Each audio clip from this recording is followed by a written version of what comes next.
Hello, it is day 38. Hope you're all still keeping well. No, have I got that right? 35, 36, no, 37. Pretty sure it's 37. I don't know what day it is anymore. We are on chapter 35. We have got 4 chapters left. So we might be done today, or it might be tomorrow. Let's see. Surprise visit. We found Dr. Sabine and bombarded her with questions about the whereabouts of the painting. "I'm sorry," said Dr. Sabine. "A lot of our artefacts have been sold now, including an Enigma in oil. It's being transported to its new home as we speak." "But who bought it?" said Isla. "Can we go and see it?" Dr. Sabine shook her head. "I'm afraid it's gone to a private collector. It won't be on public show anymore." Who has bought it?" "The information is confidential, I'm afraid," she said. "Now off you go. I'm sorry, but I've given you long enough and I've still got work to be getting on with." I felt sick. That was it. The painting was gone, along with its treasure. We turned away and made our way back through the museum. "I don't believe it. We've come so far. How can it be sold? How?" I said. I could feel tears prickling in my eyes. I tried not to blink in case they escaped. "I'm so sorry, Carl," said Isla, placing her hand on my arm. "We're so close. It's not fair. I just want to help my mum and dad," I said, letting the tears come as the memory of their disappointed faces.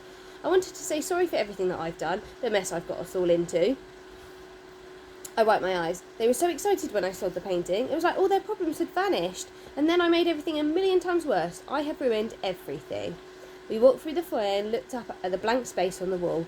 I sighed as we headed outside into the daylight. "This was my one chance to put things right," I said. "I'll find the treasure and show Mum and Dad that I could do something to help our family. And now that's all gone wrong too." "Come on," said Isla. "Let's go home." We made our way down the museum steps, and as I stopped to wipe my face on my sleeve, someone tapped me on the shoulder. I turned around. It was Declan, Marika's PA, and he was actually smiling at us. "What are you doing here?" I asked, hoping he wouldn't be too angry with me. "I've just been to your house, actually, to return your painting. Your sister's painting." I felt myself blush. "I'm sorry, Declan," I said, hanging my head. "I'm sorry I've wasted so much of your time." Declan looked at me carefully for a moment, then patted my shoulder. "I think you've been punished enough, don't you, Cole? It's time for us all to move on. Speaking of which, I'm actually heading back to London now. I've been overseeing a purchase that Marika has made from the museum." "Marika's bought something from the museum?" asked Mason. "Yep," said Declan, checking his phone and putting it inside his pocket. "Marika has an incredible amount of art from all over the world for her own private collection, although I think she's purchased this one purely for sentimental reasons." Declan, art?" said Isla. "She's bought a picture." Declan frowned. "Yeah, she has actually." My heart started to pound. "She's bought an Enigma in oil, hasn't she?" I asked. "As a matter of fact, she has," he said. "That painting has made a big impression on her when she was a child. She used to come and view it with her father, intrigued by the riddle within, but I'd appreciate it if you kept that to yourselves. Right, I'd better go back to London." I grabbed his elbow. "Declan, please, we need your help," I said. "We are trying to solve the mystery of the painting and we're so nearly there, but we need to see it close up. Can you help us?" He rubbed his head. "That's a bit tricky, I'm afraid. It's about to go to London." "It's still here," said Mason. "In the museum?" Declan looked at me with panic. "Not in the museum exactly." "Then where is it?" I said. "Please, Declan, it'll only take 5 minutes, I promise." Declan sighed as he thought about it. "Hang on," he said, taking his phone out of his pocket. "I'll see if I can stop them." The three of us stared at each other. Isla gripped my arm. "It's going to be all right, Carl," she said. "This isn't over yet. I just know it." Declan walked away as he spoke on the phone and we all watched him in silence. Eventually, he turned back, putting his phone away. "The van is going to park round the corner. You've got 5 minutes to take a look, and then it has to go, okay? You've caused Marika enough trouble, Cole. I don't want any more delays here." We nodded. "Okay," said Declan, looking a bit fed up. "Let's go." We followed him down the road and into a side street. As we turned down the road, a black van pulled up and parked. Declan said something to the driver, and then we went to the back doors and opened them. "Quick, turn on your phone torches," said Mason. 5 minutes, said Declan again, and we climbed up into the van. It took a while for my eyes to adjust to the darkness. Then I saw the painting was strapped to the left side, covered by a huge grey blanket. Isla quickly reached the buckle and undid it. The painting began to fall forward, and the three of us quickly reached to stop it. "Place it back gently," said Isla. "Rest it against the side." When the painting was propped up, we stood there for a moment. I suddenly felt really nervous. What if we were wrong? What if there was nothing there? "Come on then," said Isla. "Let's get the blanket off and take a look."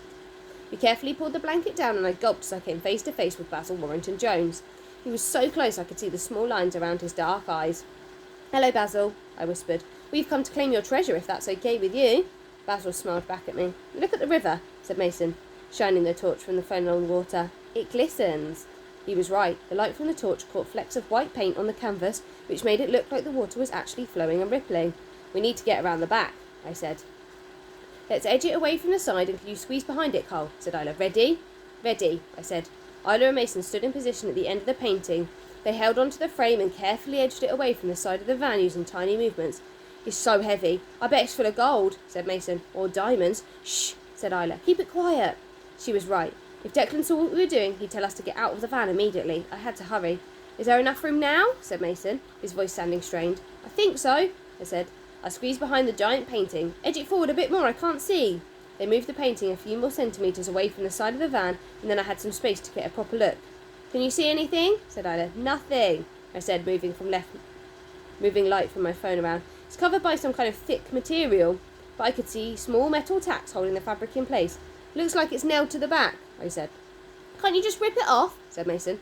No, Mason, I can't just rip it off. It's fastened tight. I need a knife or something to cut my way in, I said. My torch trembled a little. There had to be something here. There just had to. I followed the light around the edge of the frame and paused. I think you'd better come out now, said Isla, her voice strained. We can't hold it for much longer. Just a few more seconds, I said, and I pointed my torch across the back of the fabric. What on earth are you doing? I said. If you could look at it, not move it. The van swayed as Declan climbed through the back doors. My torch wobbled and the light lit up in the area in the bottom left of the fabric. It was bulging. Cole, get out from behind there. I can't believe you... Wait! I found something, I cried. Just wait, please. I crouched down and felt along the fabric where the folds had been. It was a pocket, a small rectangular pocket that had been stitched onto the cloth. I lifted the flap and put my hand inside and my fingers felt something made of paper.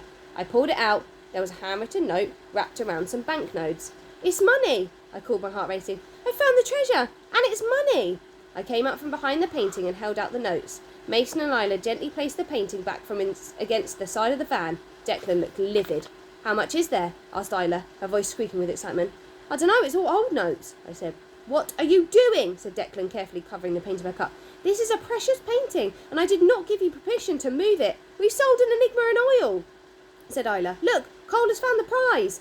I held on the roll of banknotes. Let me see, said Declan. I took off the handwritten message and gave him the notes. He quickly counted them. There are 10 very old £5 notes. £50? I said. Is that it? He nodded. That would have been quite a huge sum back in the early 1900s, said Isla quietly. It would have been the equivalent of thousands in today's money. But that's no good to me now, is it? I cried. I thought they were going to be enough to help us, but it's just a few worthless banknotes. I turned and stared right at Basil Warrington Jones. Look at him. He's just a stupid artist who thought it would be fun to make me look like a fool, I said. Well, Basil, congratulations. You succeeded. Mason cleared his throat.